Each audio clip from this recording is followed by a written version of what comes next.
The All Progressive Congress (APC) recorded a resounding victory in Edo State, winning both the Edo Central Senatorial District and Ovia Federal Constituency seats in the recently conducted by-elections. The polls were held to fill vacancies created by the elevation of two APC lawmakers to the executive arm of government, which were Senator Monday Okpebholo, who vacated the Edo Central seat after emerging as governor of Edo State, and Honorable Dennis Idahosa, whose Ovia Federal Constituency seat became vacant following his swearing in as deputy governor. In Edo Central, the Independent National Electoral Commission (INEC) declared Honorable Joseph Ikpea of the APC as winner, announcing the result at the collation center in Ubiaja, a southeast local government area. The returning officer, Professor Kingsley Omo-Iwuzi, revealed that Honorable Joseph Ikpea polled 105,129 votes, defeating its closest rival, Prince Joel Okoje of the People's Democratic Party, who polled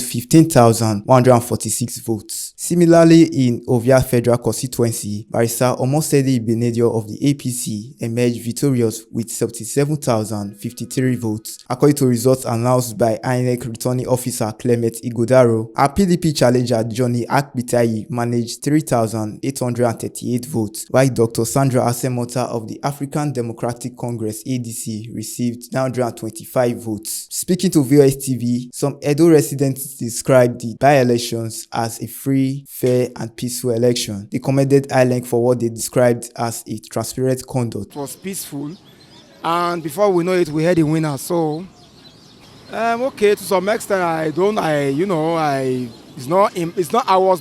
from that local government, so we're not there. We won't know what really happened.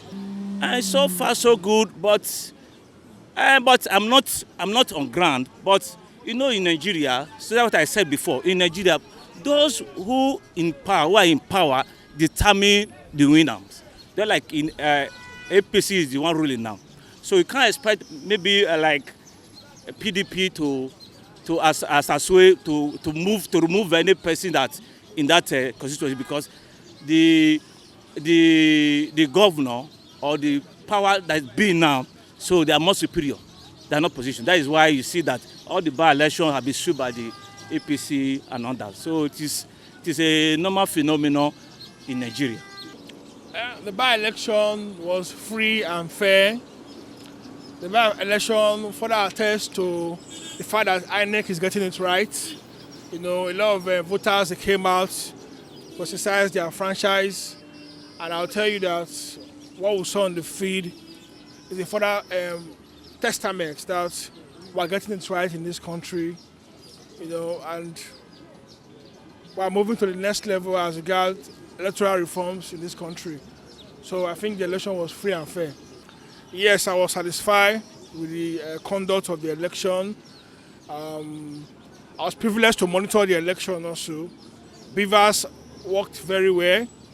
The staffs, they were on ground to go about the process of conducting the election, and I think they tried. I'll give INEC A for a job well done. Yeah. Well, as far as it was peaceful, I think that is enough to say it was fine. So, in other words, I can say it was free and fair. Well, INEC is doing their best. Collating most amount of votes. It's not easy. There could be complaints and all that, but I think they are doing their best, because in most cases the results they bring out, they also bring out documented proof. So for that, but if some people, for instance, have a dispute about results, I think such a dispute or criticism should be constructive with kind of evidence that this is why I'm saying this, or this is why I'm having this dispute. So that is it. But from the result and the proof they brought out and the collation and all that, it was a collective effort. So I think it was fine anyway. A free and fair election, because of what transpired during the governorship election, even as far as the court is concerned.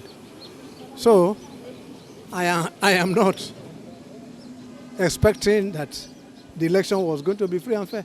They expressed high expectations from the federal lawmakers-elect, urging them to deliver on campaign promises, drive developmental projects, and provide true representation for their constituencies. Like competition in the sense that bring a leader that will benefit the people, that will have a good dividends, so they're able to empower people, create jobs, irrespective of the party that he or she belongs to. So you must say, okay, this is the person I want to win. So this is the person I want you to be there. This is the person I want you to represent us from the grassroots. Not that when you win the election, after 2 or 3 months, they disappear to Abuja, enjoy the money and forget the electoral, the people that voted them in. So that's the situation we have here. In the sense that at the end of the day, they will amass, accumulate money for themselves, for their children, and they will leave the masses, the grassroots, which they voted them in to develop their constituencies, now use it for their self-aggrandizement. It is quite unfortunate, it is uncalled for. This is the problem of the third world country issues. And so far so good. I expect that they will do better. So my expectation they will do better. They have to make the change, actually, to prove that they can do well, and the APC government can change the narrative, carry the youth along, able to create job, and to able to represent their people that voted them in. That is the purpose of leader. Leadership is not to serve yourself, to serve the people that you represent, that put you in the power. Please, oh, please, there are many things, expectations. Oh, please, your constituency voted for you and trusted you. Back home, even when you are in Abuja, as far as Abuja is not that too far. Back home, there is poverty. Please and please, remember them, empower the youth, help them with jobs if you can. Those that learn handwork, give them empowerment. You understand? Give them empowerment. Then those of the women that you know are not educated, please give them machines for grinding. Empower them with any small-scale business. We are begging. We know you have to make laws, but we are begging.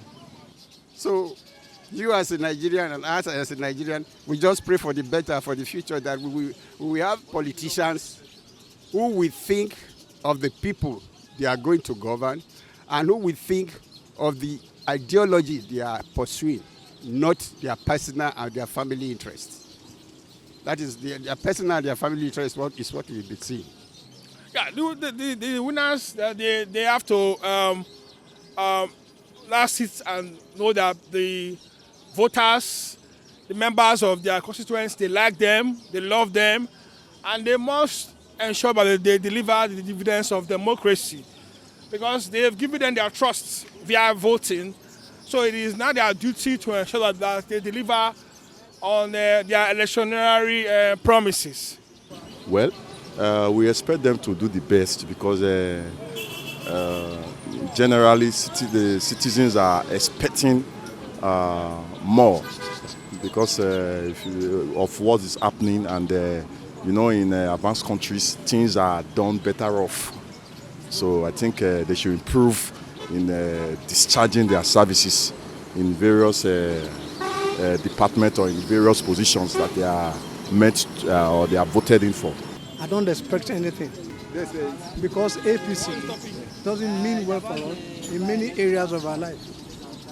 If they mean well, they will make sure that the electoral bill, the electoral reform must have come before this by-election.